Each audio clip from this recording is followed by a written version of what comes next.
Rzhev salient. The German crews in their brand-new Panzers felt like they owned the place. Their optics, from the famous Zeiss, were considered the best in the world. Their armor was impenetrable to light Soviet tanks. But that morning they made one fatal mistake that cost them their lives. They believed in their own superiority and forgot about the frost. In this video, you will see a unique duel where the outcome was decided not by the caliber of the gun, but by a knowledge of thermodynamics and an ordinary pocket knife. Find out why German commanders panicked and opened their hatches, exposing themselves to bullets, and how a Soviet tanker, a former factory foreman, turned his blind machine into a ruthless predator, using something that would have gotten him sent to the stockade in basic training. January 1942. Rzhev salient. The air temperature dropped below -35°C. In such frost, war changes its physical nature. It is no longer just a clash of armies. It is a struggle of biology against thermodynamics.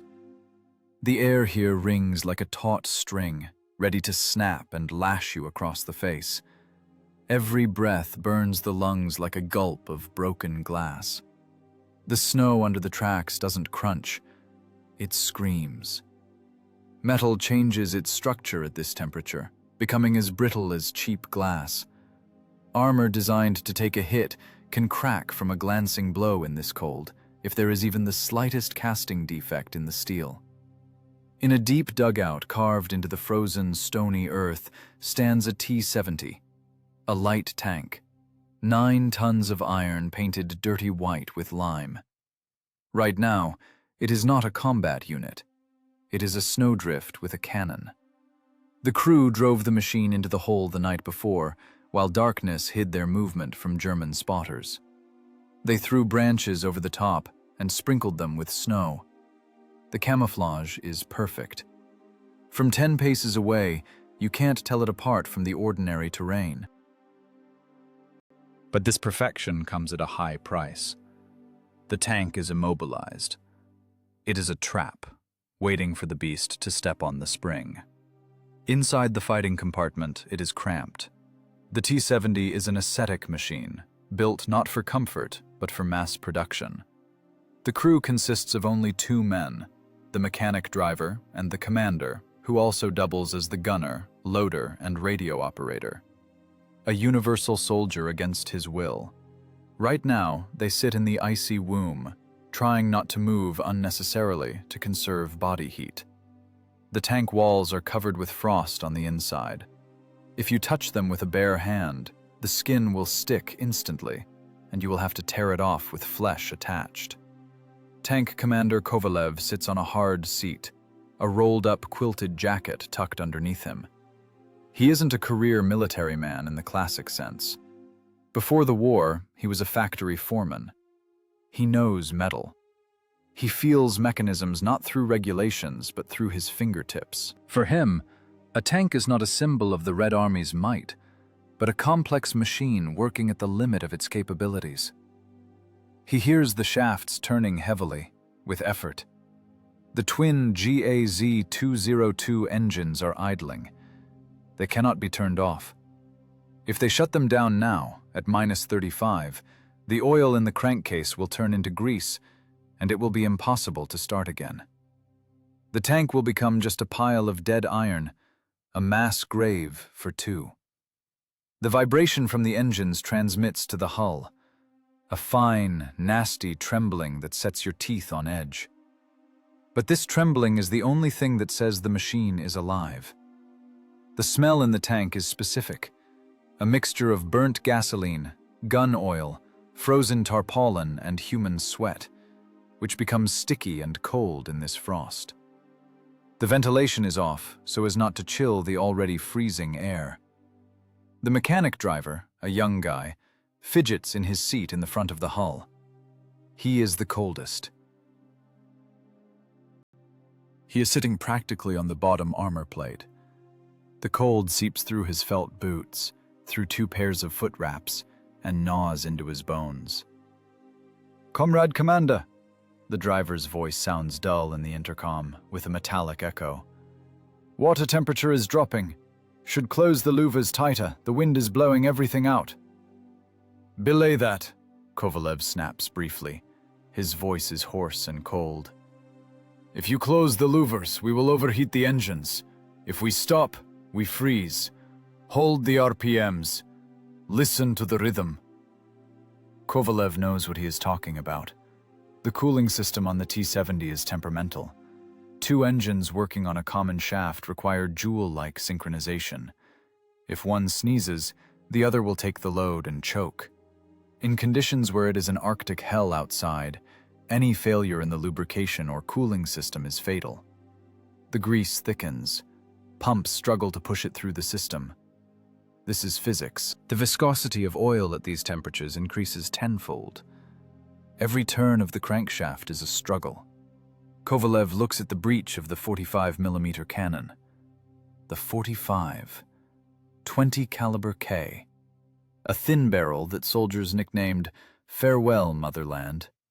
Against infantry and trucks, it is a terrible weapon. Against heavy German armor, it is a needle against an elephant. But Kovalev knows, it is not the caliber that kills, it is the hit.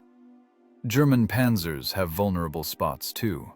Vision slits, tracks, sides, engine compartment grills. To win, you have to be a surgeon. You need to plant this small, light shell exactly into the nervous system of the enemy machine. How much longer?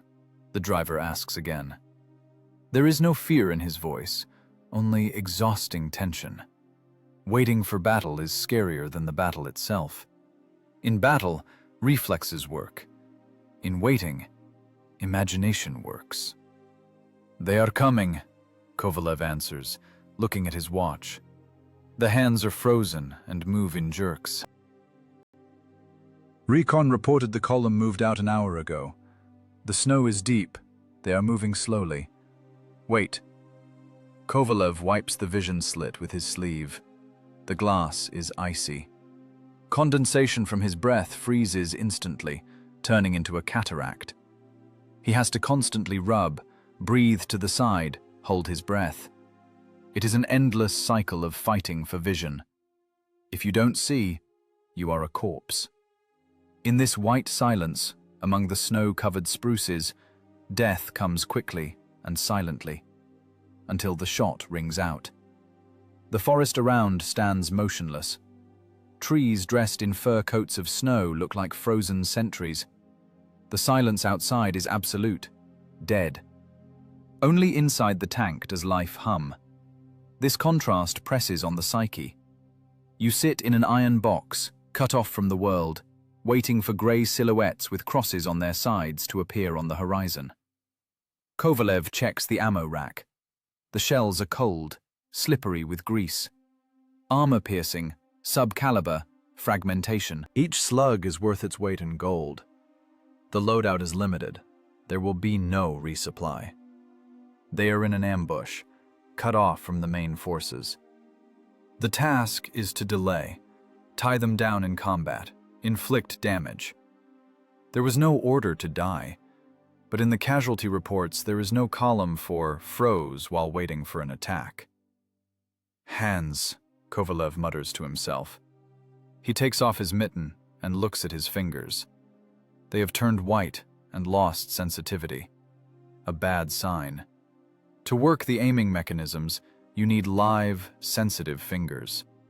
The hand wheels of the traverse mechanism turn tightly as it is. The grease in them has turned into plasticine. If his hands fail, he won't be able to aim the gun. Kovalev starts rubbing his palms together intensely, then shoves them under his armpits, closer to his body. The pain returns, prickly and hot. That is good. Pain means life. I see smoke, the driver reports. Kovalev presses against the periscope. Far away, on the edge of the forest, above the treetops, blue exhaust rises. Diesels. German equipment runs on different fuel, but in the frost, All engines smoke equally thick. They are coming. Heavy, confident masters of Europe. They don't know yet that here, in a snowdrift, sits a small, angry tractor with a gun, whose crew is frozen to the bone and has become only angrier because of it. "Get ready," Kovalev commands. "Rev to working speed." The engines roared, changing pitch. The vibration increased. The tank shook, shedding loose snow from its armor like a dog coming out of the water. The heat from the motors slightly, just a tiny bit, warmed the driver's back through the bulkhead. It was beginning. Time compressed into a single point. The cold receded into the background, giving way to cold calculation. Now only the sector of fire, distance, and shell flight speed existed, and the silence that was about to explode. The hum of the gas engines grew into a steady, strained howl. The machine vibrated like a living organism trying to keep warm in the deadly cold. Kovalev, hunched in the cramped turret, pulled the traverse wheel toward him, checking the smoothness of the movement. The grease in the turret ring had thickened, turning into viscous glue, and the mechanism yielded with difficulty, requiring brute physical strength. But the turret moved. Slowly, reluctantly, but it moved. That was the main thing. The gun was alive. It only remained to give it eyes. Kovalev pressed against the eye cup of the telescopic sight. The rubber had hardened in the frost and become rock hard, digging painfully into the skin around his eye socket. He expected to see the gray ribbon of the road, the black silhouettes of spruces, and perhaps the first puffs of exhaust from German vehicles. His brain was already tracing trajectories, calculating lead, dividing distance by speed. He was ready for battle. But instead of a battlefield, he saw emptiness. A murky, whitish veil covered the eyepiece. No road, no forest, no enemy. Only a thick, impenetrable fog, glowing from within with a deathly, milky light. Kovalev blinked, thinking his eye was watering from the strain. He pulled back, wiped his eyelid with a rough mitten, pressed against the sight again. Nothing. Blindness. Absolute, total, technical blindness. Inside the tank, where the temperature was barely above 0 degrees thanks to the heat of the breach and the breath of 2 people, the humidity was 100%. Outside, the frost pressed down at -35. The massive steel of the gun mantlet had frozen through, becoming a battery of cold. When Kovalev exhaled, preparing to aim, or when the heat from the slightly warmed breach touched the icy housing of the sight, ruthless physics went to work. The dew point shifted inside the optics. Moisture from the air instantly condensed on the lenses, and it didn't just condense. Upon contact with the icy glass, it immediately crystallized. It wasn't steam. It was ice. A microscopic but opaque crust of frost covered the optics from the inside. Kovalev cursed, filthily, viciously, through his teeth. He slapped the housing of the sight with his palm, as if trying to knock this blindness out of it. Useless. This wasn't a mechanical breakdown. It was a thermodynamic dead end. The standard sight heater, a coil that was supposed to prevent exactly these situations, was dead. Maybe the wiring had burned out from old age. Maybe the contacts had oxidized from dampness.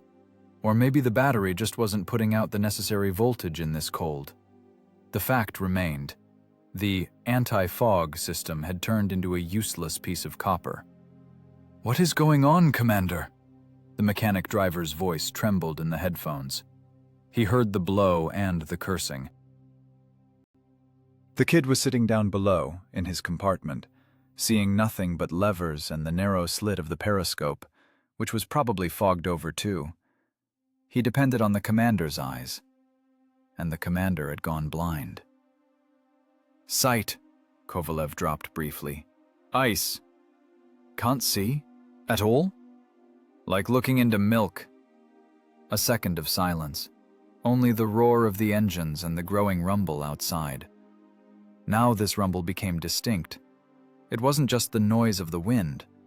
It was the heavy, rhythmic clanking of metal on metal. Tracks. German medium tanks. They were close.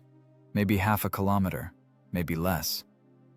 Sound in frosty air is deceptive. It seems closer than it really is. But now self-deception wasn't working. The enemy was approaching point-blank range. Panic in the driver's voice broke through the headset static. "Comrade Commander, if we don't see them, we are corpses. We have to retreat. Leave through the forest before they spot us." "Full throttle!" The mechanic's fear was understandable. Sitting in a tin can with 9 millimeters of side armor against 75 millimeter German guns, without the ability to answer back, is a sophisticated form of suicide. The T-70 is not a breakthrough tank. Its defense is speed, maneuverability, and the first shot. Without vision, it turned into a stationary target. A practice target on a firing range. Kovalev felt cold, sticky sweat running down his back under his quilted jacket. Retreat? Where to? Behind them was a ravine filled with waist-deep snow. The tank would get stuck on its belly in 10 meters. To the left was an open field where they would be shot up like in a shooting gallery. The only way was forward, or to stand to the death. But how to stand if you can't see where to hit? "Belay the panic!" Kovalev barked. His voice was hard as a hammer blow. "Sit tight!" "You touch a lever, I will shoot you myself." He understood. Any movement now would unmask their position. As long as they stood still, they were a snowdrift. As soon as the engine roared under load and a column of black smoke burst from the exhaust pipes, every barrel in the German column would turn on them. 3, 5, 10 tanks. A volley, and the T-70 would be a burning pile of scrap. The only chance to survive was to remain invisible until the last moment. Let them get close, and hit for sure. But there was nothing to hit with. The optics were dead. Kovalev thought feverishly. Breathe on the eyepiece? Only make it worse. Add moisture, the ice gets thicker. Rub with a finger? The glass is recessed deep, can't reach, and grease from fingers would smear the picture completely. Disassemble? That takes an hour in a warm bay. They don't have an hour. They have minutes, maybe seconds. The rumble of German tracks was getting louder. The ground began to tremble, barely noticeably. Heavy vehicles were pressing into the frozen soil. Kovalev imagined the German commanders sticking out of their hatches, scanning the terrain with binoculars. They likely had Zeiss optics, high quality, but you can't cheat physics even with German quality. They were suffering from the frost, too. But there were many of them, and he was alone, and he was blind. It was a feeling of absolute helplessness. You are a professional. You know your machine down to the screw. You are ready to kill and die. But a thin film of ice, a fraction of a millimeter thick, cancels everything out.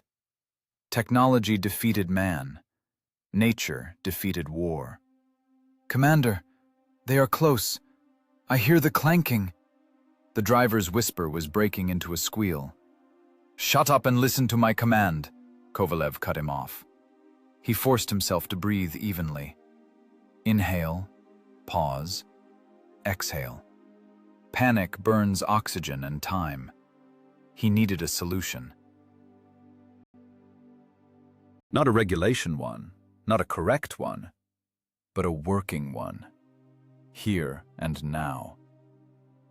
He tore himself away from the sight and looked around the cramped space of the turret.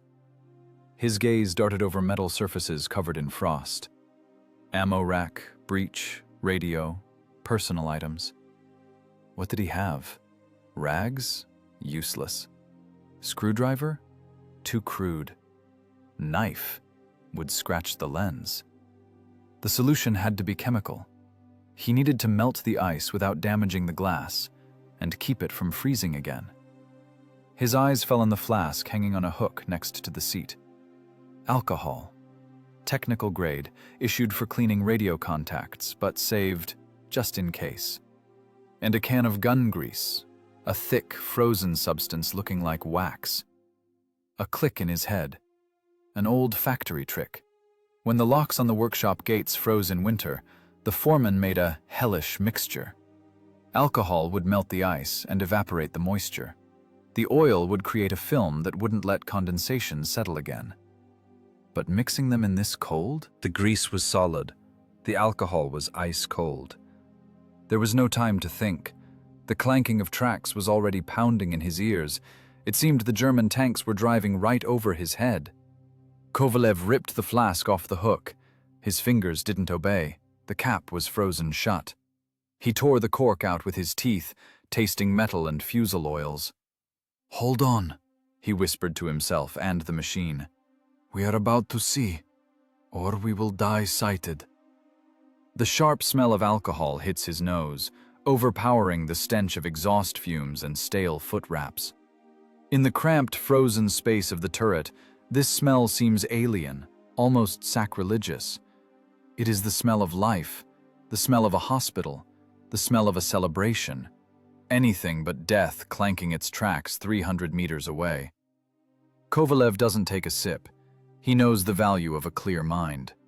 Alcohol right now is not a comfort. It is a reagent.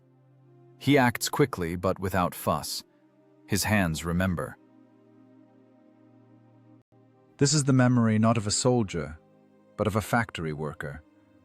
The memory of fingers that assembled components on the assembly line for years, where the plan was burning and machines stopped from the cold in the unheated workshops of Gorky. There, at the factory, the regulations didn't work. Ingenuity worked. If a winch froze, you didn't warm it with breath, you treated it with chemistry. Kovalev unscrews the lid of the can of cannon fat. The grease inside looks like a piece of brown stone. At -35 degrees, it has lost all its properties, turning into a hard monolith. You can't take it the usual way. Kovalev whips a pocket knife out of his thigh pocket. The blade cuts into the solidified mass with a crunch. He digs out a chunk of grease the size of a walnut and places it right on the palm of his left hand. "Commander, they are turning!" The driver's scream in the headphones is full of terror. "I see the lead! He is turning his turret!" "Easy," Kovalev growls. "Don't twitch. We don't exist. We are a bump." He splashes alcohol from the flask right into his palm, onto the piece of frozen fat. The liquid burns his skin with cold, scarier than fire. Alcohol at this temperature flows like syrup, thick and viscous. Kovalev starts forcefully rubbing the grease with the alcohol between his palms. This is barbarism. This is a violation of all instructions for the operation of artillery armament. In any basic training, they would send you to the stockade for this. But there is no stockade here. There is only an icy desert and German number 3s looking for a target. He needs the frozen mass, warming it with his own body heat and the heat of friction. Chemistry enters into a reaction with physics. The alcohol starts to dissolve the crystal lattice of the frozen fats, making the grease pliable. At the same time, it works as antifreeze, greedily absorbing moisture from the air and preventing it from turning into ice. A dirty brown, stinking emulsion forms on his palms. Liquid sludge. This isn't factory oil. It is an ersatz created on the knee seconds before battle. But this sludge won't freeze. The sound outside changes. A high-pitched, screeching clank mixes with the low hum of diesels. Turret traverse mechanisms. The Germans are nervous. They realize there is an ambush somewhere here, but they don't see it. Their optics are blind too, but they have an advantage. There are many of them. They can afford to shoot blindly, probing every suspicious snowdrift. The crew of the T-70 has no right to miss. They have the right to only one surgically precise shot. And to take it, they need to see. Kovalev looks at his hands. They are black from grease, glistening with alcohol. The skin burns as if the top layer has been peeled off. But his fingers move. Motor skills are preserved. In his head, there is cold, crystalline clarity. He remembers his mentor at the factory, old foreman Petrovich. He always said, "There are no bad machines, only crooked hands. A mechanism loves kindness and lubrication, not regulations." Right now, the tank was that machine, and it had to be forced to work against the laws of nature. "Hold on, darling," Kovalev whispers, addressing not the driver but the cannon. "We are going to cure you." He takes a greasy rag he kept inside his jacket, in the warmth, and dips it into the mixture on his palm. The rag greedily absorbs the saving filth. The emulsion is ready. It is not just grease, it is liquid vision. Now for the scariest part. To wipe the lenses from the inside, the eyepiece must be disassembled. Remove the eye cup, unscrew the retaining ring, take out the lens. Doing this in mittens is impossible. Doing this with bare hands at -35, touching icy metal, means voluntarily condemning yourself to hellish pain. Metal sticks instantly. The heat conductivity of steel is such that it sucks the heat out of fingers in seconds, causing tissue necrosis. Kovalev glances at the periscope. It is still murky, but some movement breaks through the veil. Shadows are thickening. The Germans are closing the distance. Another minute, and they will be at a range from which even a blind man wouldn't miss. The hull vibration intensifies.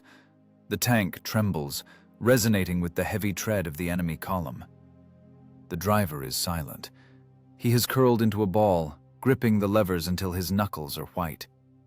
He trusts the commander with his life, but every second of silence kills his faith. It seems to him that the commander is delaying, that he is frozen in a stupor. But Kovalev is not delaying. He is calculating movements. "Get ready to roll back," Kovalev commands in an even voice, not looking up from his alchemy. "As soon as I shoot, go straight back into the fold. Full throttle. Got it?" "Got it," the driver exhales. "Just shoot, Commander. For God's sake, shoot!" Kovalev nods to himself. The mixture on the rag is starting to cool and thicken. There is no more time. The count is down to fractions of a second. He inhales the stale tank air deeply, holds his breath so his hands don't shake, and brings the tool to the sight. The operation is about to begin. Without anesthesia, on the open heart of the machine. The noise outside grows to the roar of an avalanche. It seems that winter itself is storming their little shelter. But there is no fear. Fear has frozen out. Only the task remains. Disassemble, wipe, assemble, kill. Kovalev takes off his mittens. His fingers, red, steamed from alcohol and rubbing, touch the icy metal of the sight rim. The cold bites instantly, like a trap. It has begun. The first touch of a bare finger to the icy sight rim feels not like cold, but like a burn from red-hot iron. Nerve endings, deceived by the extreme temperature difference, send a fire signal to the brain. Kovalev clenches his teeth so hard that the enamel creaks. He cannot pull his hand away. The self-preservation reflex is the enemy now. It must be suppressed, strangled by willpower. If he removes his fingers to warm them, the moisture from his skin will instantly turn into a new crust of ice, and then the sight will have to be smashed out with a crowbar. The work begins. This is not a repair. This is neurosurgery in a blacksmith shop. The eyepiece retaining ring, thin, with fine threads, is seized tight. The grease in the threads has turned to glue. Kovalev places the pads of his thumb and index finger on the knurled surface of the ring. The skin instantly seizes to the metal. This works better than any tool. Living flesh provides a grip that no mitten could give. He exerts effort. Must turn counterclockwise, smoothly, no jerking. If he strips the threads, the sight turns into a useless tube. If he squeezes too hard, the brittle silumen housing might crack. The effort increases. Fingers turn white, blood draining from them. The ring doesn't budge. Outside, beyond the thin turret armor, the roar of German engines becomes physically palpable. It presses on the ears, vibrates in the diaphragm. It feels like the Panzer's tracks are grinding the snow right overhead. "Commander," the driver whines. "Working," Kovalev exhales through clenched teeth. Crunch. A dry, sharp click. It is not bone, it is metal. The ring has budged. Kovalev quickly unscrews it, trying not to drop it. A tiny part is now the most important thing in the universe. If it falls into the dark belly of the tank, into the mess of shell casings and trash on the floor, the battle is lost before the first shot. He places the ring on his knee, on his padded trousers. Now the lens. He pries the edge of the lens with a fingernail. The glass is icy, dead. It comes out of the grooves reluctantly. Kovalev takes it out and holds it in front of him. A cloudy disk, looking like the eye of an old man with cataracts. On the inner side, a dense layer of frost, the very thing that made them blind. His right hand dives for the oily rag soaked in the alcohol mixture. The smell of fusel oil becomes sharper. Kovalev forcefully wipes the glass with the rag. Chemistry enters the battle. The alcohol, hissing almost audibly in the silence of the turret, devours the ice. The grease coats the surface, creating a microscopic hydrophobic film. The glass clears. The cloudiness leaves, leaving a transparent, slightly oily surface. Now for the hardest part, putting everything back. His hands are starting to lose sensitivity. The cold has sucked the life out of them. His fingers are becoming wooden, alien. They don't bend. They only imitate grasping movements. Motor skills are impaired. Kovalev feels his movements becoming angular, jerky. This is the harbinger of frostbite. Another minute, and his hands will turn into stumps. He inserts the lens back into the rim. It goes in crooked. Damn. Can't push. It will crack. He takes it out, puts it in again, hands shaking. Not from fear, from the strain of muscles trying to warm up. "Stand," he orders his hands. "Stand still." Second attempt. The lens sits into the groove with a click. Perfect. Now the ring. Kovalev takes it from his knee. His fingers can barely feel the knurling. He threads the ring by touch, praying to the god of mechanics to catch the thread. If he cross-threads it, it will jam for good. First turn. Goes tight. Second. Easier. Third. He tightens the ring all the way. The skin on his fingertips splits, leaving red marks on the metal. The blood freezes instantly, turning into brown crystals. There is no pain. The pain will come later, when the adrenaline subsides. Right now, there is only the cold recording of a fact. Damage to the skin covering. Irrelevant. The finishing touch. Kovalev takes the remains of the oily rag and tightly stuffs it into the gaps around the eyepiece, creating an improvised gland seal. Hermetic sealing. Now the warmth of his breath won't get inside the sight. The alcohol inside will evaporate, creating a dry atmosphere, and the oil film won't let moisture condense, even if the housing cools to absolute zero. Operation complete. Time, less than 2 minutes. felt like an eternity. Kovalev pulls on his mittens. The warm wool feels like something unreal, foreign. He starts bending and straightening his fingers, getting the blood moving. The pain returns, a viscous, throbbing pain of thawing flesh.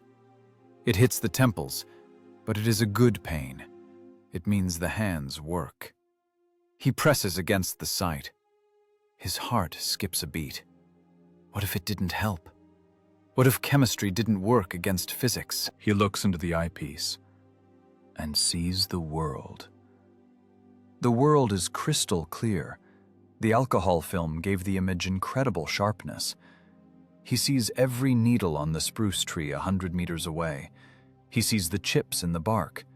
He sees snowflakes hanging in the air. The optics have cleared. Blindness has retreated. The tank has regained its sight. And at that moment, in the pristine field of view of the sight, movement appears. From behind the wall of the forest, crushing bushes, a gray steel nose crawls out. Square, angular, alien. Frozen blocks of snow on the armor. The black cross on the side looks like a target in a shooting range. The lead German tank. Panzer III. Distance, 350 meters. It moves arrogantly, like it owns the place. The commander's cupola hatch is open. A figure in a black side cap and headphones sticks out of it. The German is looking through binoculars, but he is looking over heads, into the distance. He is looking for artillery, looking for fortifications. He isn't looking under his feet, at an inconspicuous snowdrift 50 paces from the road. Kovalev feels everything inside him compress into a tight spring. His breath catches. There he is, the enemy, alive, real, made of flesh and steel, huge, heavy, lethal, and absolutely blind to the threat sitting right under his nose. Target in sight. Kovalev's voice sounds quiet, but in the headphones it booms like an alarm bell. Range 300, armor piercing. Armor piercing up, the driver responds. There is no more panic in his voice. There is a vicious, desperate resolve. The commander can see, that means we live. Kovalev puts his hands on the aiming wheels. They move stiffly, the grease is still thick, but now he sees where to turn. The crosshairs of the sight, black and sharp against the white snow, begin to crawl over the German armor. He doesn't aim for the front plate. 50 millimeters of Krupp steel at an angle. For a 45, that is an impenetrable wall. The shell will just ricochet, leaving a scratch. Hitting the turret is also a risk. The armor is thick there, too. A vulnerable point is needed. A point of pain. The crosshairs glide over the Panzer's hull. There it is. The mechanic driver's vision slit. A narrow rectangular embrasure covered by armored glass. The only eye through which the German driver looks at the road. If he hits there, the crew won't just go blind. The slug will enter the compartment and turn it into a meat grinder. But hitting a strip 10 centimeters wide from 300 meters is a lottery. Hands must not shake. The tank must not vibrate. The heart must stop. Short halt, Kovalev commands. The driver drops the throttle. The vibration decreases. The tank freezes. A second of silence before the storm. Kovalev brings the vertical hair of the sight exactly under the edge of the vision slit. No lead needed. The target is coming almost head-on. Well, Hans? Kovalev whispers. Look me in the eye. His finger squeezes the trigger pedal smoothly, without jerking. The linkage goes down. The firing pin slips off the sear. Shot. In the crosshairs of the sight, which a second ago trembled with tension, death has now frozen. But before the 45mm shell covers 300 meters of frosty air, it is worth understanding what it is flying at. On the road, slicing the virgin whiteness of the snow with its tracks, stands not just machinery. It is the embodiment of the German war machine. Leading the column are 3 medium Panzer III tanks. For January 1942, this is a serious opponent. 22 tons of alloy steel created by the Krupp concern, 50mm frontal armor reinforced with applique plates, a long-barreled 50mm cannon capable of stitching the light T-70 through and through from a kilometer away. By all laws of military science, the meeting of these two machines is a death sentence for the Soviet tank. The T-70 is 2.5 times lighter. Its armor is essentially bulletproof protection, saving only from shrapnel and glancing hits. In a direct fight, head-on, the German 3 should crush it without even noticing. It is a fight between a heavyweight and a teenager. But here, on the Rzhev salient, a third participant enters the game, the Frost, and it changes the rules. The Germans are moving self-assuredly, arrogantly. They don't maneuver, don't seek cover, don't wiggle on the road. They plow straight through, down the center, raising clouds of snow dust. Their confidence is built on a sense of total superiority and on blindness. The hatches of the commander's cupolas on all 3 lead vehicles are thrown wide open. The crew commanders stick out of them to the waist. The black Panzerwaffe uniforms contrast sharply with the white snow. They aren't hiding behind armor. On the contrary, they are parading themselves. It looks like bravado, like disdain for danger, but an experienced eye sees something else behind it. This is not heroism. This is a technical defeat. The German optics, the famous Zeiss, renowned for its clarity and precision all over the world, lost to the Russian winter. Complex systems of lenses and prisms, not designed for temperature swings of 60 degrees, from the heat inside the tank to -35 outside, fogged up and covered with a crust of ice. Just like it happened to Kovalev 5 minutes ago. But the German tankers didn't have factory ingenuity, or alcohol, or the desire to freeze their hands taking instruments apart. They chose a simpler solution: open the hatches and look with their eyes. This is a fatal mistake, a mistake born of arrogance. They are convinced that Russian tanks, if they are even here, are just as blind, that no one can deliver aimed fire in such weather. They believe they control the situation, scanning the surroundings with binoculars over the armor. But the human eye waters in the frost. The wind tears out tears. Attention dulls. The cold shackles not only movement, it freezes vigilance. The German lead tank right now is a blind giant, formidable, powerful, but helpless. It turns its turret, moves its long barrel from side to side, but this movement is mechanical, frightening the void. The Panzer's mechanic driver looks into the narrow slit of the periscope, which is surely frosted over at the edges, leaving him a field of view no bigger than a matchbox. He sees only the rut ahead. He doesn't see the camouflaged snowdrift to the side. The column behind the tanks stretched out like a snake. Canvas-covered Opel Blitz trucks, half-track transporters with infantry. They huddle against the tanks, seeking protection. The infantry in the truck beds wrap themselves in greatcoats, wrapping whatever they could find around their heads. Women's shawls, pieces of blankets. They've turned into shapeless sacks, thinking only of warmth.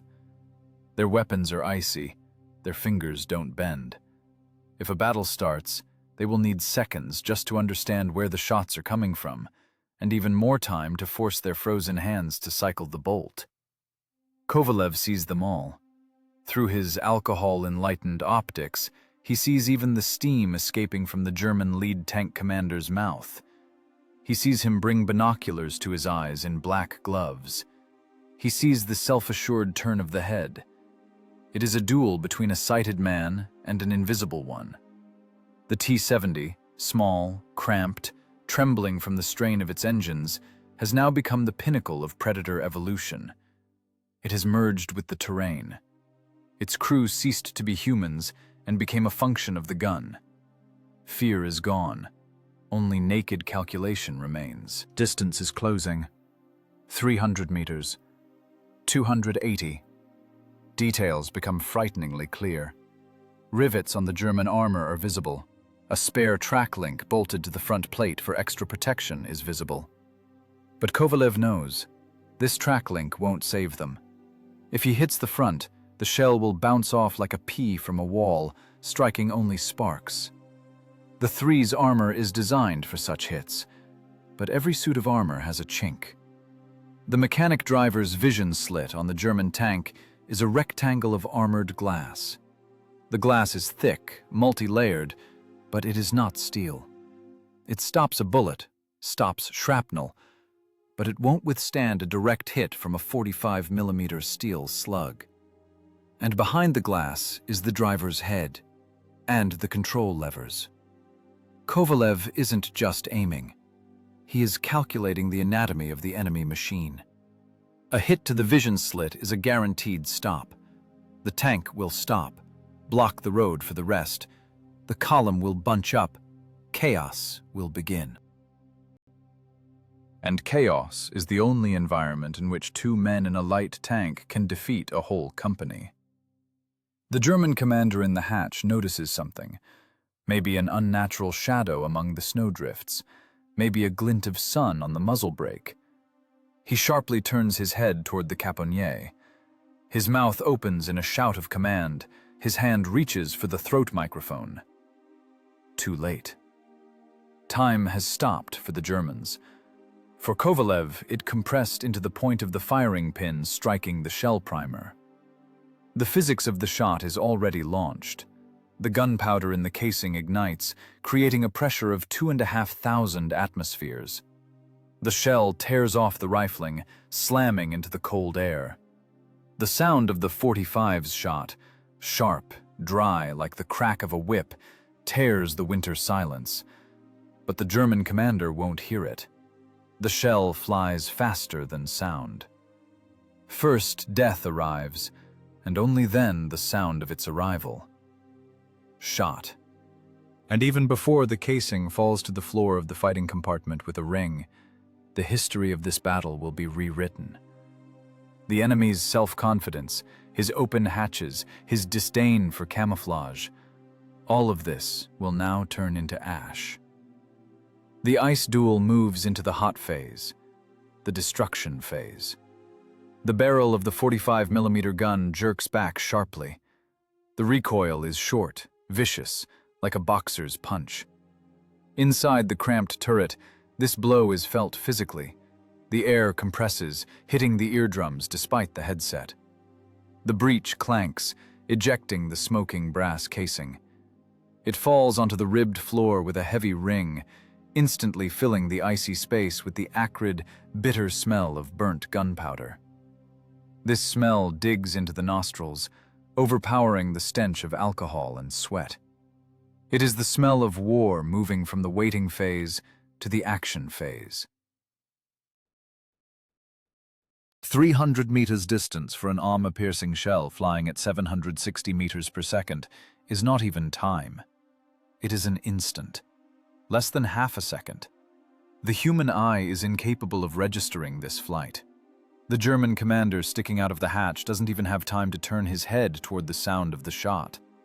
His brain hasn't processed the acoustic signal yet, but the physics of destruction have already taken their rights.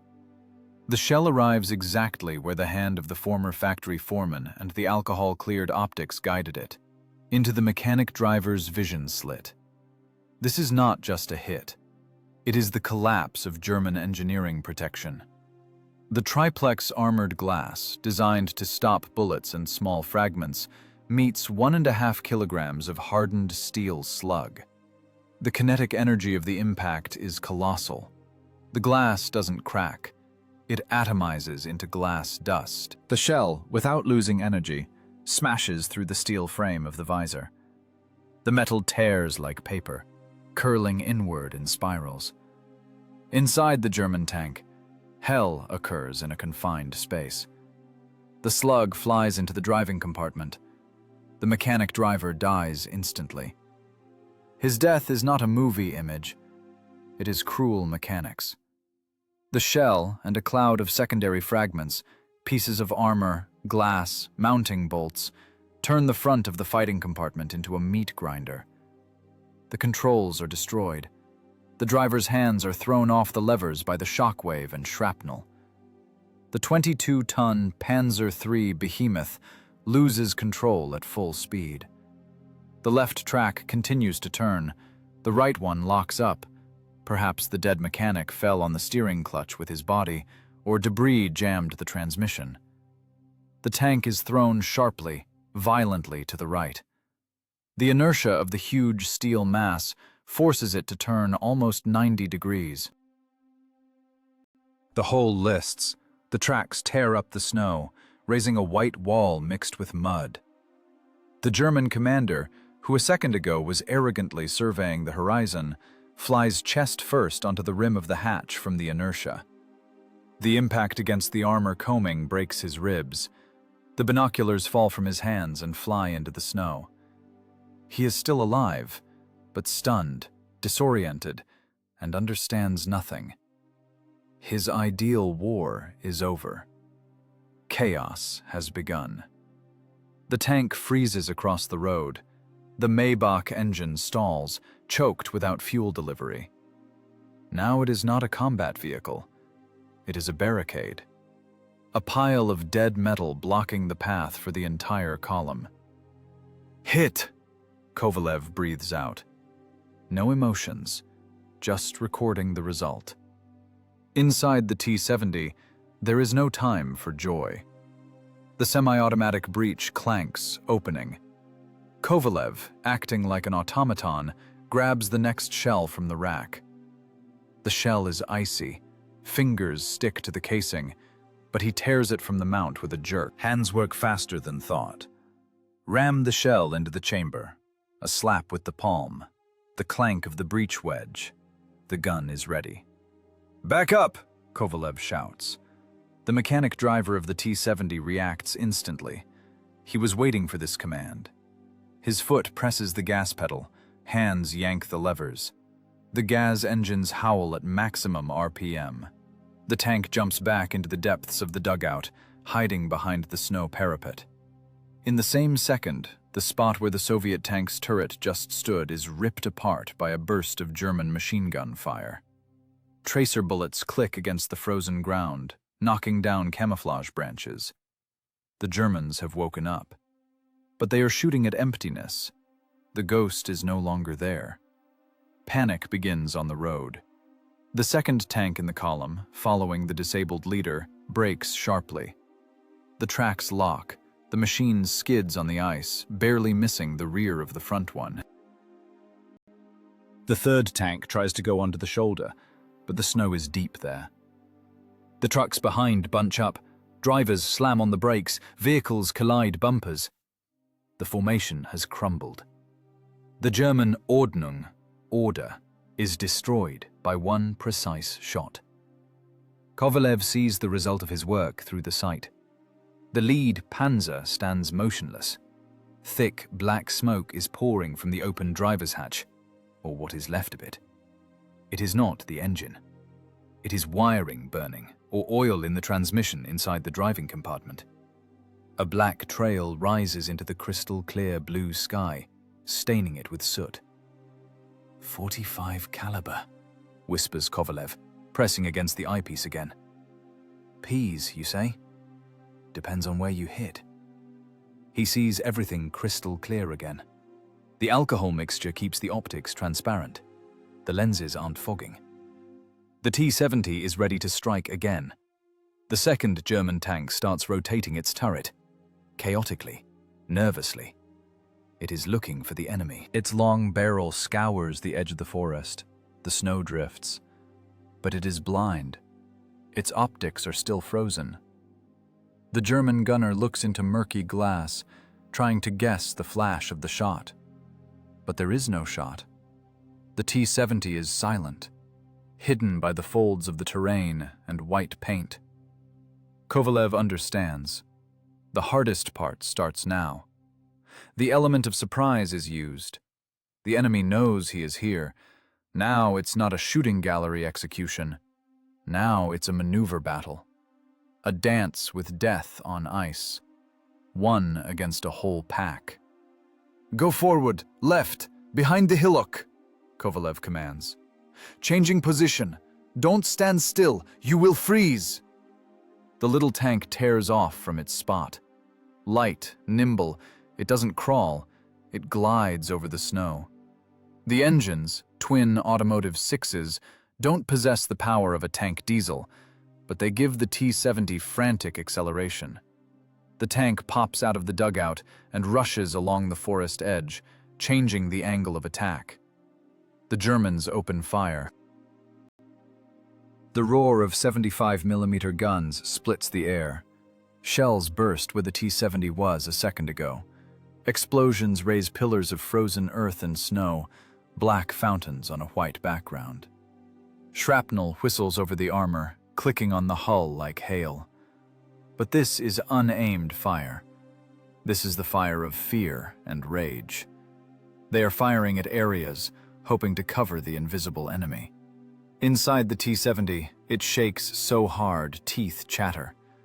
Kovalev holds onto a bracket with one hand, the gun breech with the other.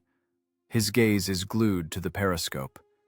He is looking for a new target. "Stop!" A scream into the throat mics. The tank digs into the snow. The stop is hard, jerky. Kovalev hits his chest against the sight's forehead pad, but feels no pain. Before him is the side of the second German tank. It is trying to drive around the disabled comrade, exposing its side armor to the blow. 30mm of vertical plate. Behind it, the ammo rack. This is a gift, a mistake caused by panic and blindness. The German commander doesn't see that he is exposing a vulnerable flank. He just wants to get out of the line of fire, but crawls into a trap himself. Kovalev turns the hand wheels. The grease has loosened up. The mechanisms work smoother. The crosshairs catch the gray side with the white cross. "Take that," Kovalev exhales. The second shell is already in the barrel, finger on the trigger, breech closed. In this icy desert, intellect and composure again outplay armor thickness. War is not just about who has the bigger gun. War is about who outthinks whom, and who sees better. Kovalev sees. Shot. The armor-piercing shell enters the side of the second German tank with a nauseating sound resembling a sledgehammer hitting an empty barrel. 30mm of vertical side armor for a .45 at this distance is no obstacle. It is paper. The slug stitches through the metal, bursting into the engine compartment. No ammo explosion occurs. The shell passed just above the racks, but it smashes the cooling system to splinters and severs fuel lines. The Maybach engine instantly drowns. A thick cloud of blue, oily smoke bursts from the louvers on the stern. The machine twitches in convulsions and freezes, listing to one side. The second Panzer is disabled. It is not destroyed, but it is paralyzed. Its crew is stunned. A fire is starting inside. They are no longer fighters. They are passengers in a burning steel box. But the battle isn't over. It has only gained momentum. The third tank, the rear commander's vehicle, finally realizes where death came from. Or thinks it realizes. The German gunner, having never managed to deal with the frozen optics, starts firing in the general direction. The surviving machine gunners from the trucks join him. A firestorm begins. The air over the snow-covered field is torn apart by the whistle of shrapnel and the scream of ricochets. The Germans are firing at areas. They don't see the target, so they try to destroy the landscape itself. 75mm shells plow the earth where the T-70 stood a second ago. Explosions lift tons of frozen soil and snow into the sky, creating a dirty, impenetrable curtain. The snow turns black before their eyes. Shrapnel slashes tree trunks, cutting off branches like a razor. If the T-70 had stayed in place for even 3 seconds longer, it would no longer exist. Light armor doesn't hold against the strike of a heavy, high-explosive shell. A close burst will crumple the side, concuss the crew, blow off a track. A direct hit will turn the machine into a mass grave. But the tank isn't there anymore. "Back! Left 30! Gas!" Kovalev's commands burst into the driver's ears through the roar of explosions. The mechanic driver works the levers like a man possessed. In the cramped driving compartment, it is sweltering, despite the -35 outside. Sweat pours off him, flooding his eyes. He is in just his tunic. His padded jacket is thrown under his feet. This is weightlifting in a confined space. The steering levers for the side clutches move heavily, without boosters. To turn the tank on loose snow, you have to lean your whole body into the steel, overcoming the resistance of the tracks digging into the ice. 2 twin GAZ-202 automotive engines roar at the limit of their capabilities. 140 horsepower for 9 tons of weight. That isn't much, but it is enough for the light tank to flutter around the battlefield like an angry wasp. The T-70 pops out of a cloud of snow dust 50 meters to the left. It uses the folds of the terrain, small ravines, snow-filled pits, bushes. For a low machine, just over 2 meters high, any snowdrift is cover. "Stop!" shouts Kovalev. The tank dips its nose, tracks scraping along the crust. The stop is needed for just a second. Shooting on the move in a T-70 is a waste of shells. There is no stabilizer, the suspension is stiff, the machine shakes. To hit, you must freeze. Kovalev catches the silhouette of the third tank in the crosshairs, which is furiously but pointlessly blasting an empty dugout. Shot. The shell grazes the German's turret, striking a shower of sparks. Ricochet. The angle of impact was too acute, but a hit is a hit. Inside the German turret, the ringing is such that blood runs from their ears. "Let's go! Forward!" Kovalev doesn't wait for a return shot. The tank tears off again. This is not a battle of heavyweights where millimeters of armor decide.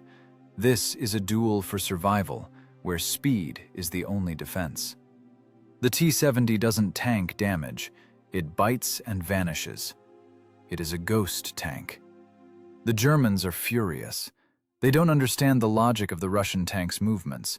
They see the flash of a shot, turn their barrels there, fire a volley, but the shells tear up emptiness. And 10 seconds later, a new sting arrives from the flank. For the mechanic driver, this dance is hellish labor. He doesn't see the battlefield. He sees only a sector in a narrow periscope. He drives the machine, orienting himself by the commander's commands and his own seat-of-the-pants feel. He feels the ground through the bottom. Now the track hit ice, the tank drifted. Must instantly drop the throttle, catch traction, otherwise it will skid and turn sideways to a shot. Now loose snow, gas to the floor so as not to get bogged down. Engines are overheating. Temperature needles crawl into the red zone. The paradox of war. Outside is Arctic cold, capable of killing everything living, but inside, the motors are melting from overload. The cooling system lacks air, radiators are clogged with snow.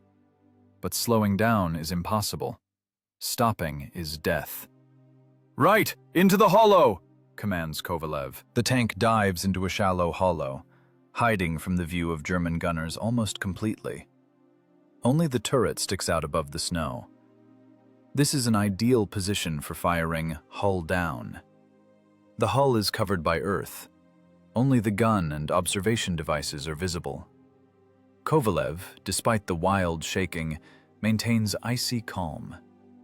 His hands, recently numb, now move precisely and economically.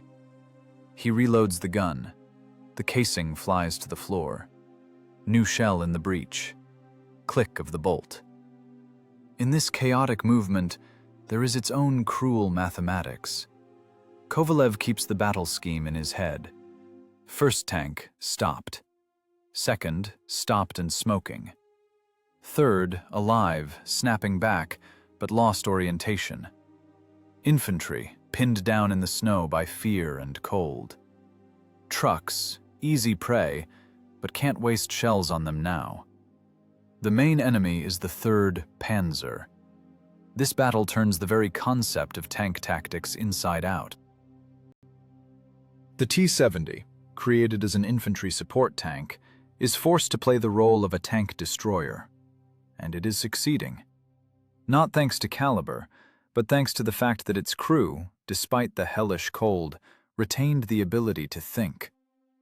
The Germans act according to regulations, but regulations are written for normal conditions. In conditions of -35 and total loss of visual contact, regulations turn into a list of useless recommendations. They try to crush with massive fire. They waste ammo, plowing up the Russian field. The T-70 pops up onto the crest again, this time very close, about 150 meters from the tail of the column. This is audacity. This is impudence, but it is calculation. From such a distance, it is impossible to miss. High explosive! At the infantry! Kovalev changes tactics. Now he needs to cut off the crews of the disabled tanks if they try to crawl out, and pin the infantry to the ground so they don't think about grabbing grenades. Shot. The high-explosive fragmentation shell bursts in the thick of the trucks. Canvas covers flare up, planks of truck beds fly in all directions. The blast wave sweeps away figures in gray greatcoats. Panic intensifies. Let's go! Reverse! The driver engages reverse. The tank backs up, hiding in a cloud of its own exhaust and kicked-up snow. Disappearance again. The ghost tank continues its deadly game. It is everywhere and nowhere. It is the voice of this icy desert, punishing carelessness. Engines howl, drowning out the groans of the wounded. Tracks grind the ice. The grease in the rollers has heated up from friction. Snow on the armor melts and immediately freezes in icy streaks. The machine is covered in an icy glaze, looking like a monster from a winter fairy tale. But this fairy tale is scary. Kovalev wipes sweat from his forehead with his sleeve. His heart beats evenly, heavily. Adrenaline doesn't intoxicate, it clears the mind. "One more run," he says into the microphone, "and we finish them." He knows this can't go on forever. Sooner or later a stray shell or fragment will find them, or the engines won't hold up, or a track will snap in the cold. Must put a period. Must finish off the leader. The 3rd tank is still dangerous. It is still looking for them, and its barrel is now looking alarmingly close to where they are hiding. Time for hide and seek is ending. Time for execution begins. The chaos of battle is not disorderly movement.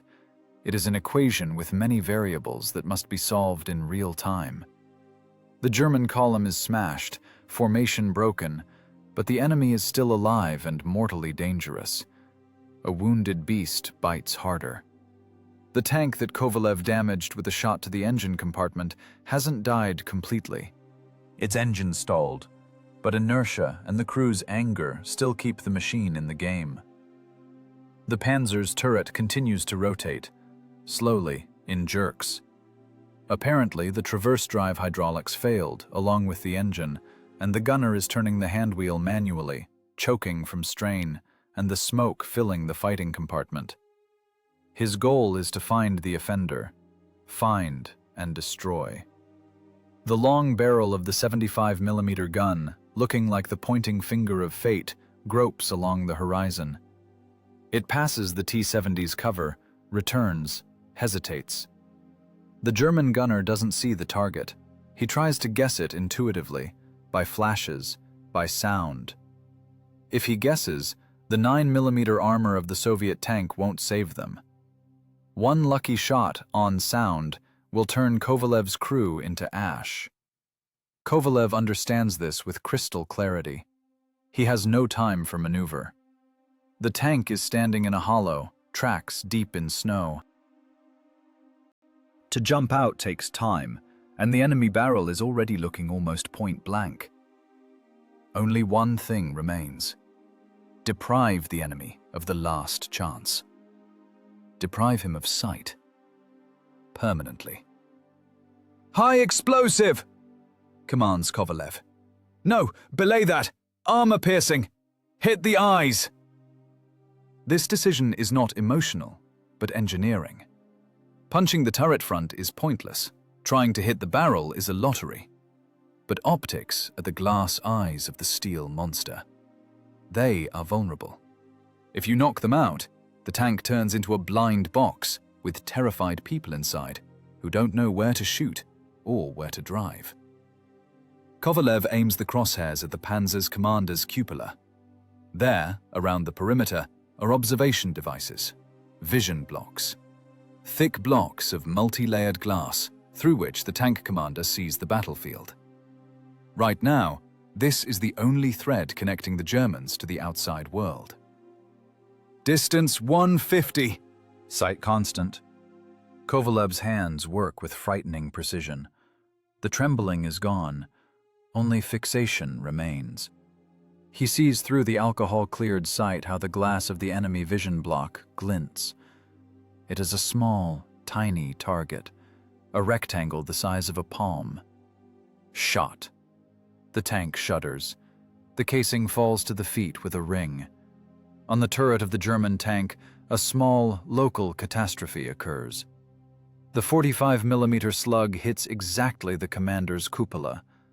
It doesn't punch through it, but the impact energy is monstrous. The vision block doesn't just shatter, it explodes inward. Shards of armored glass, turned into glass buckshot, slash the German commander's face. A flash of sparks blinds him.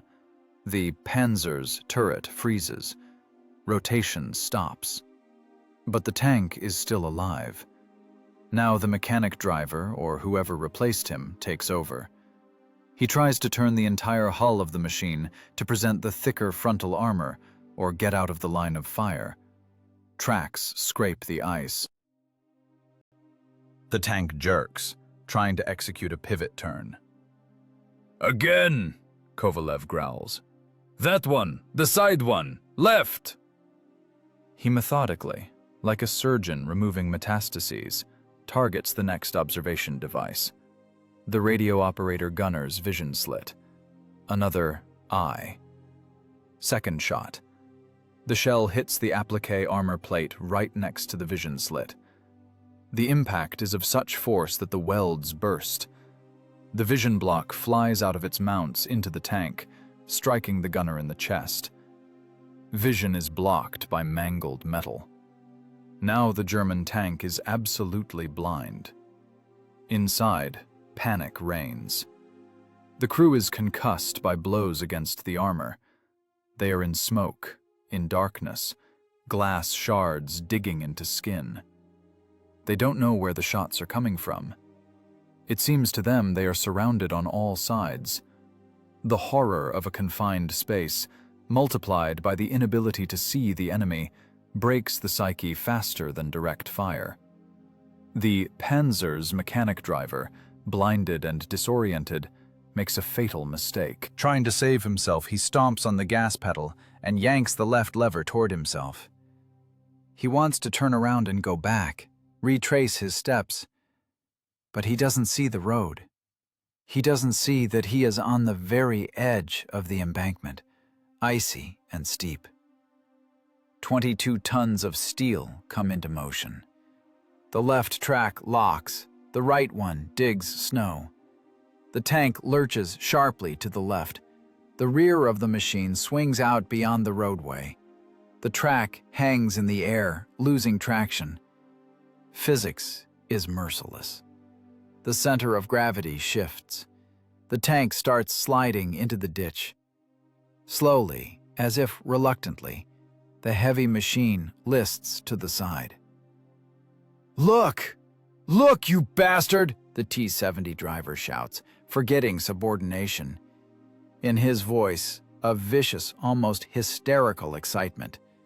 The excitement of a man who just escaped death. "Go! Go on, dear!"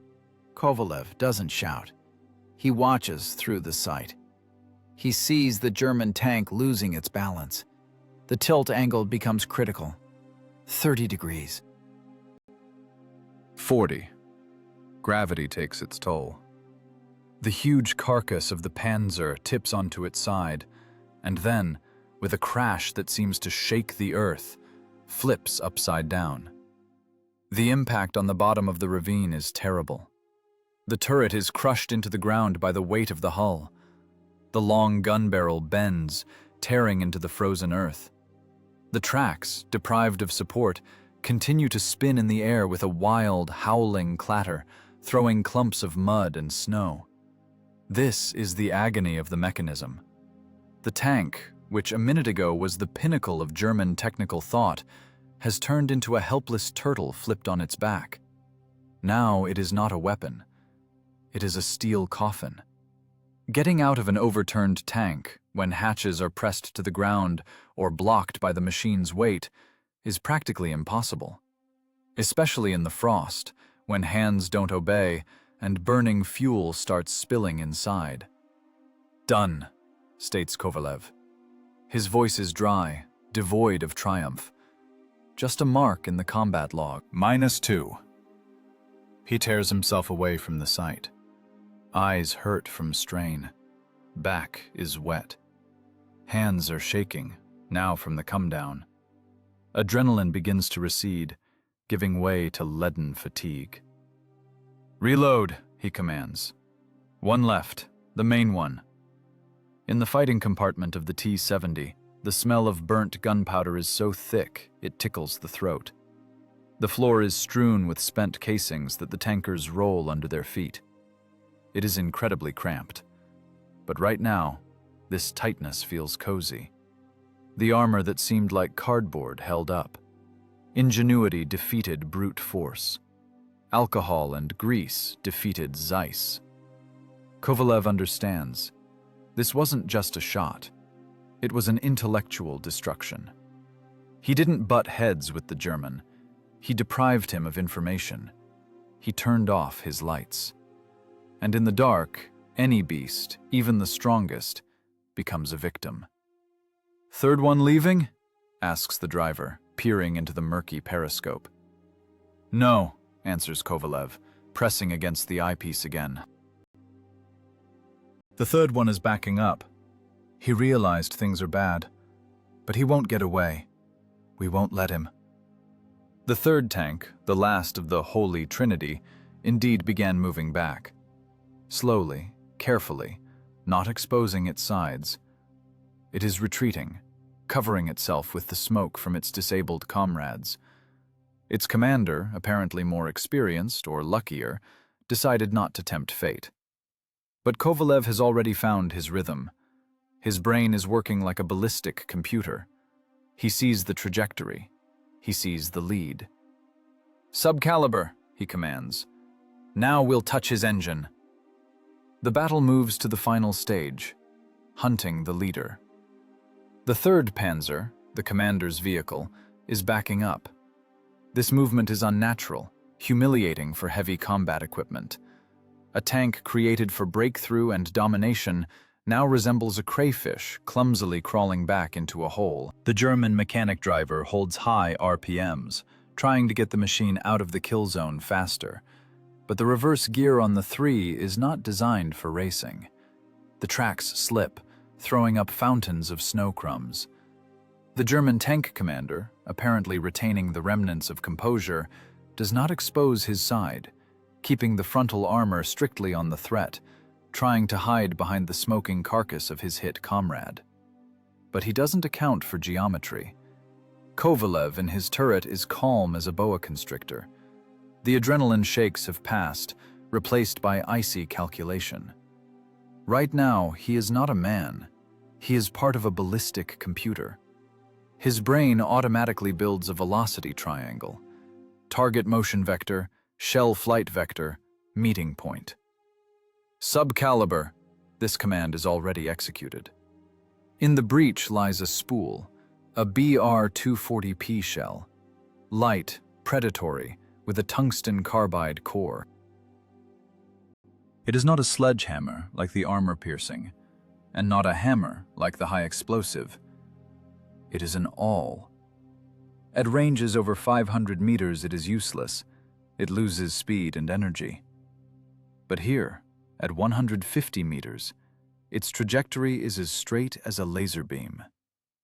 The optics of the T-70, washed with the barbaric mixture of alcohol and grease, shine with pristine purity. No spots, no rainbow swirls, no treacherous frost. Kovalev sees the target so clearly, as if he is looking through an open window, not through a complex prism system at -35. He sees even the rivets on the rear plate of the crawling enemy. He sees the grills of the engine transmission compartment, the tank's lungs. The German performs a maneuver, trying to drive around a shell crater. The hull of the Panzer turns slightly, literally by a couple of degrees. For a moment, the area of the track guard and the air intake louvers opens up. That is enough. "Lead half a silhouette," whispers Kovalev. "Catch this, Hans. A gift for the motor." Kovalev doesn't hit the turret. The front is thick there. He hits the core. The Maybach engine. 12 cylinders, 300 horsepower, gasoline. German tanks, like Soviet light ones, run on gasoline. This is their strength and their curse. Gasoline vapors in the closed volume of the engine compartment wait only for a spark. The subcaliber shot sounds sharper, higher pitched. The shell leaves the barrel with frantic speed, almost 1,000 meters per second. Distance doesn't exist for it. The flash of the shot and the impact on the armor merge into one sound. The tungsten core strikes the side grille of the engine compartment. The steel of the grille, brittle in the frost, shatters into fragments. The shell stitches through the radiator, tears the cooling system hoses, and slams into the engine block. The kinetic energy of metal turning into heat is monstrous. Inside the engine compartment, an instantaneous temperature spike occurs. The hot metal of the core meets the fuel-air mixture gushing from punctured carburetors. Flash. It isn't visible from the outside immediately. First, the German tank shudders, as if from an electric shock. Blue smoke bursts from all cracks of the engine compartment, through louvers, through loose hatches. A second of silence while the fire gains strength, devouring oxygen. And then, a volumetric explosion of vapors occurs. The rear plate over the engine buckles. The engine compartment hatches are torn off their hinges and, spinning in the air, fall into the snow. A column of roaring, bright orange flame bursts from the belly of the machine. It hums like a blowtorch. Gasoline burns greedily, brightly, smoking with black, greasy smoke. The tank stops. The engine is dead. Fire instantly spreads to the fighting compartment through the thin bulkhead. The fire suppression system, if it even triggered, is powerless against a punctured tank and red-hot tungsten. Turret hatches fly open. Tankers jump out of them like jack-in-the-boxes. They roll in the snow, beating the flames off their coveralls. For them, the war is over. Now their enemy is not the Russian tank, but the frost, which will kill them in half an hour if they don't find warmth. But there is no warmth here. There is only burning metal that cannot be approached. "Done," records Kovalev. "Column decapitated." Now before them is not a battle formation, but a herd. Trucks and armored personnel carriers, left without armor cover, turn into easy prey. 3 burning tanks have blocked the road. Wheeled vehicles cannot bypass them through the deep snow. Opels and Mercedes, with their narrow tires, bog down to the hubs as soon as they drive off the packed rut. Turning around on the narrow embankment is impossible. Panic begins. Truck drivers abandon their vehicles, jump into the snow, trying to run to the forest. Infantry in the truck beds scramble. Officers try to restore order, waving pistols, but their shouts drown in the roar of flames and the growing rumble of battle. "High explosive! Rapid fire!" commands Kovalev. The T-70 comes out of cover. Now it has no one to fear. It walks along the column like a wolf along a flock of sheep. The 45 gun barks methodically, sending shell after shell into the cluster of vehicles. Canvas covers tear, splinters of truck beds fly in all directions. Fuel barrels and supply trucks explode. The road turns into a corridor of fire. But Kovalev doesn't waste shells on single targets. He has done his job, broken the back of the enemy attack. Finishing off is the work of others. From the forest, from snowdrifts that seemed dead, figures in white camouflage suits rise. Russian infantry. They waited for this moment. They lay in the snow for hours, turning into snowdrifts, frozen to the bone, but not giving themselves away. Now their time has come. P.S. H submachine guns rattle. Mosin rifles boom dully. The infantry cuts off the German drivers from the forest, trapping them in a fire sack on the road. Hand grenades fly. This is no longer a battle. It is a cleanup. Cruel, fast, ruthless work to destroy the enemy who has lost control. Kovalev lowers the gun. The barrel is smoking. The paint on it has burned off and bubbled. Inside the tank there is nothing to breathe from powder gases. The fan barely keeps up. But this acrid smog now seems sweeter than alpine air. "Stop engine," he says into the throat mic. His voice is gone, raspy. The driver takes his feet off the pedals. The engines drop RPMs, switching to an even, satisfied purr. The hull vibration changes, becomes soft, lulling. The tank freezes in the middle of the battlefield, illuminated by the reflections of fires. 3 German Panzers, 3 bonfires marking the path of their failed invasion. Kovalev looks through the sight one last time. The optics are still clear. The alcohol evaporated, but the oil film holds the defense against condensation. This simple recipe, alcohol and cannon fat, turned out to be more effective than the entire German optical industry. Victory of reason over technology. Victory of ingenuity over instructions. On the road, trucks are burning out. Occasional shots are heard, infantry finishing off those resisting. But the outcome is already decided. The Rzhev salient will not be breached today. At least, not in this sector. And at least, as long as the crew of the T-70 has shells and alcohol. Kovalev throws open the turret hatch. Icy air rushes in, instantly chilling the space heated by battle.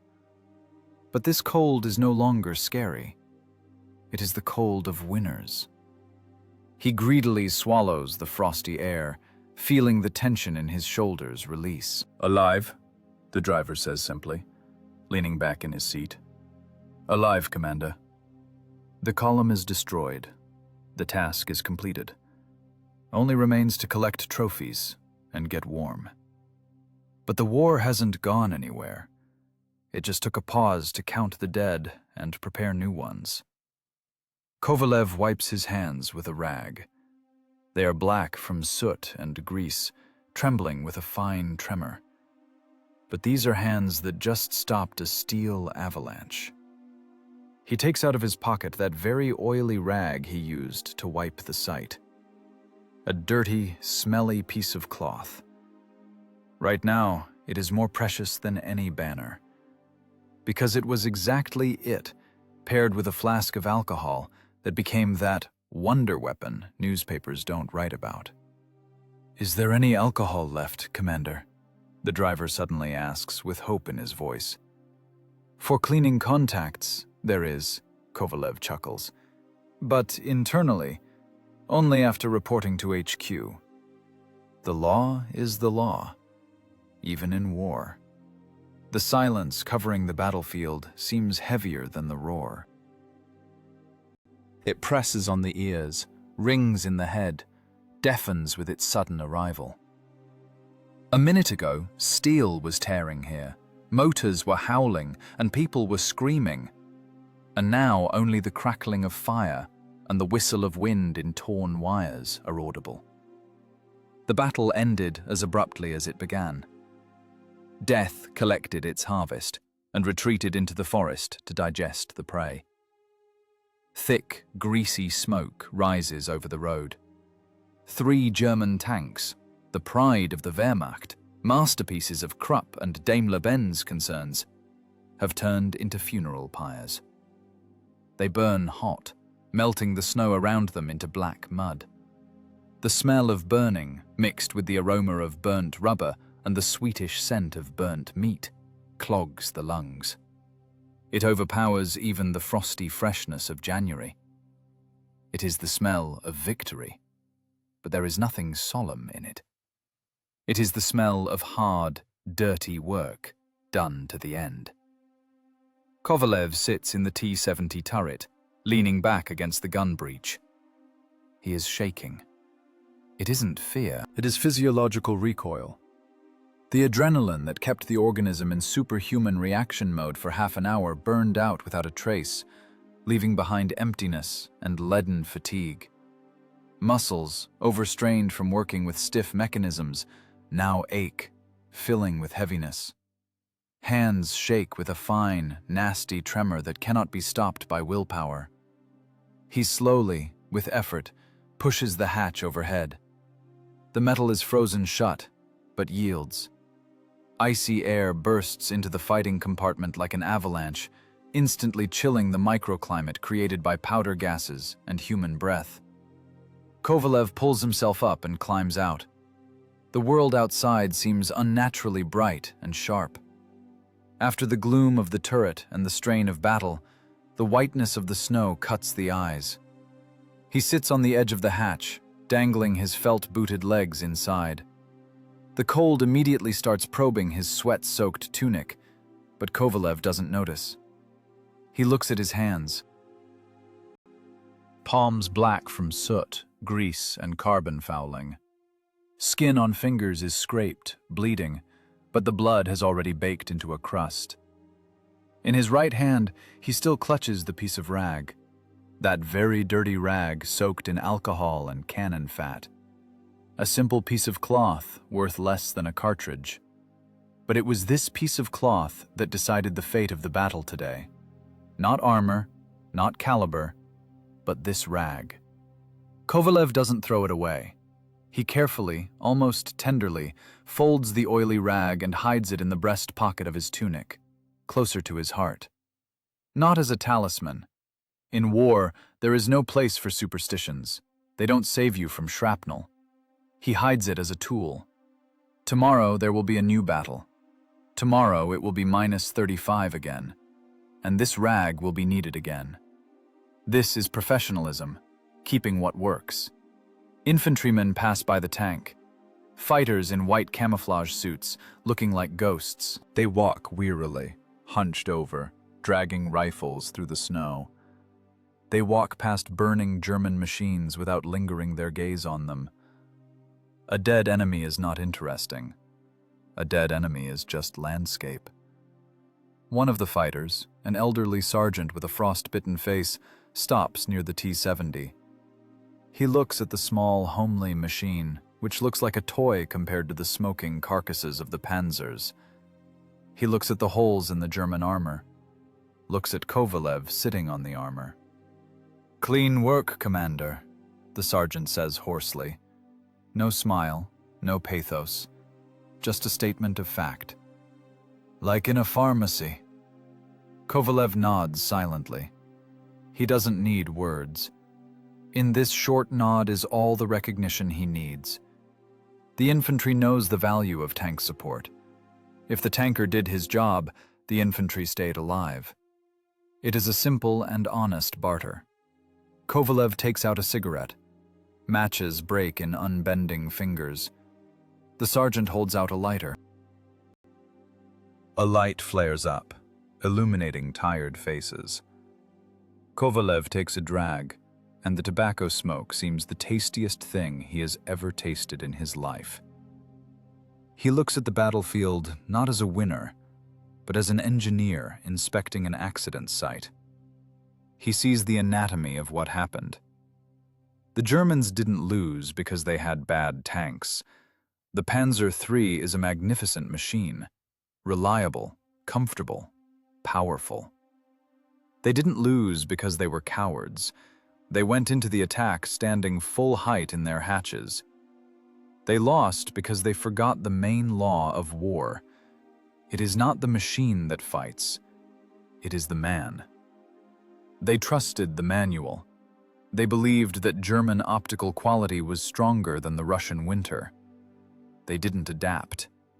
They stayed within the limits of the rulebook paragraphs. And the rulebook doesn't provide for frost that cracks steel. The T-70 crew went outside the limits. Kovalev remembered the factory, remembered physics, remembered chemistry. He turned a disadvantage, the cold, into his weapon.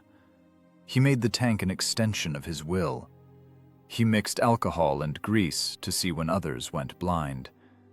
It was a victory of mind over matter, a victory of a flexible mind over rigid dogma.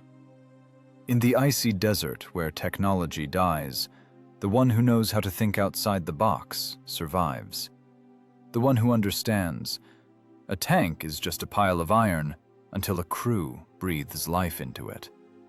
"Getting colder," says the driver, climbing out of the hatch after the commander. He greedily gasps for air, rubbing his face with snow. "We'll drop to 40 by night." "Let it drop," Kovalev answers calmly, flicking off ash. "We know how to work with that now." He pats the turret armor with his palm, the metal rings cooling down. The tank, his ice capsule, held up. The gas engines, created for civilian trucks, pulled through this deadly dance. The 45 gun, laughed at by heavy-caliber artillerymen, found the weak spots and killed giants. Because it was in the right hands. Kovalev finishes smoking and throws the butt into the snow. It hisses and goes out. Time to move on. The war didn't end with the destruction of one column.